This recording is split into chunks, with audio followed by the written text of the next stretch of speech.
Hi everyone, my name is Leslie Giglio and I am a senior this year and it is my second year on the squad and I'm actually at a public health conference in Detroit right now, hence the video, so I really want to apologize for not being able to be there with you in person. I trust that you're having an amazing time, but I just want to take a moment to thank Parwana and Kennedy for asking me to speak in front of you all today. Both of your leadership has set such a great direction for our squad this year, and I have no doubt that next year's LT will continue onward with that precedent. So when I talk about my primary field of study as public health, the question that I often get asked, usually by friends and family, is, so you want to be a doctor? And I'm like, no, not really. And then they usually follow up and ask and say, oh, but aren't you studying medicine?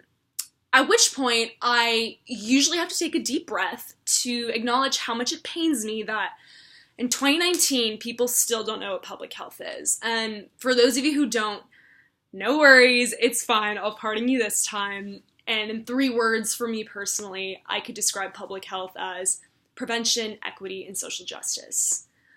And we get questioned and doubted all the time, right? For me, it was like, oh, you're not Latina enough. You look white. Or, are you sure you want to go to Africa? Isn't it unsafe for women?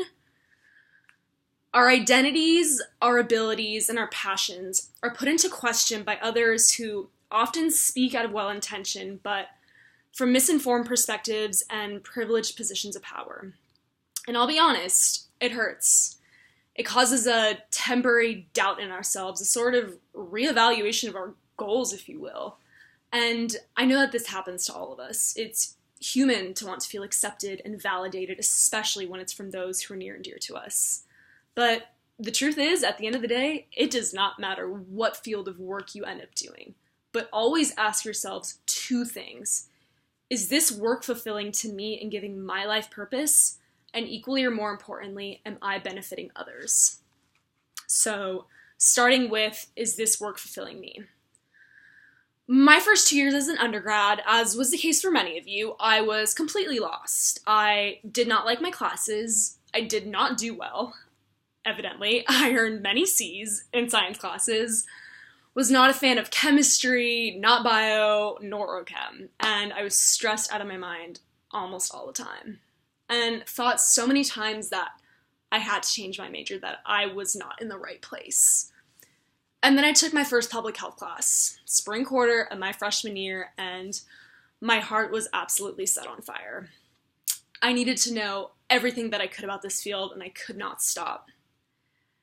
And then I took community health with Dr. McKenzie, and I became intrigued by racial and ethnic health disparities, particularly in the Latinx and African American communities.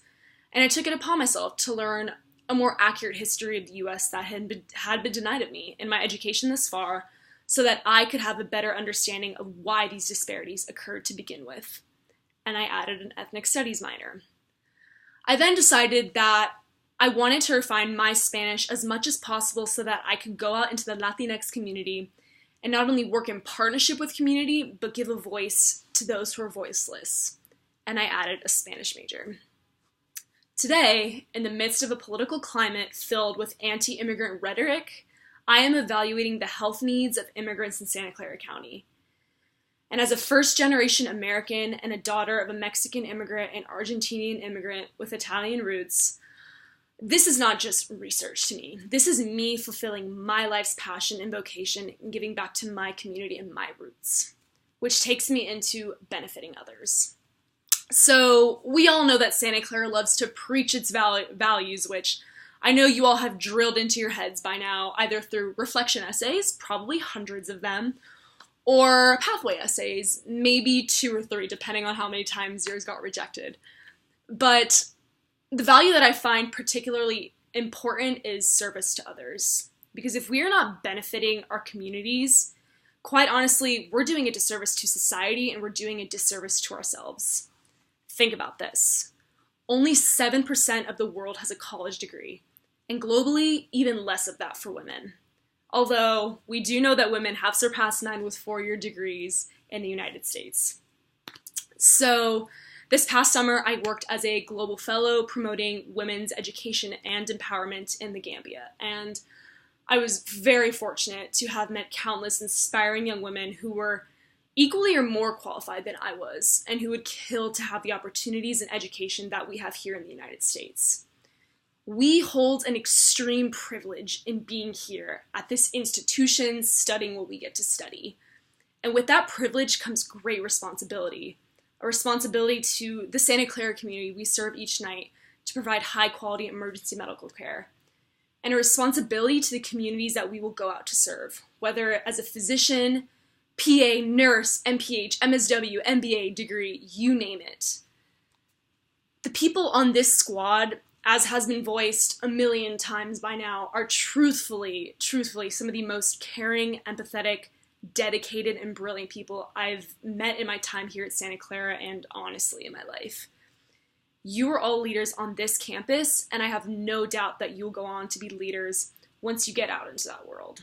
But promise me that you will not settle, because you deserve to pursue that work that sets your heart on fire and impacts the lives of others. Thank you.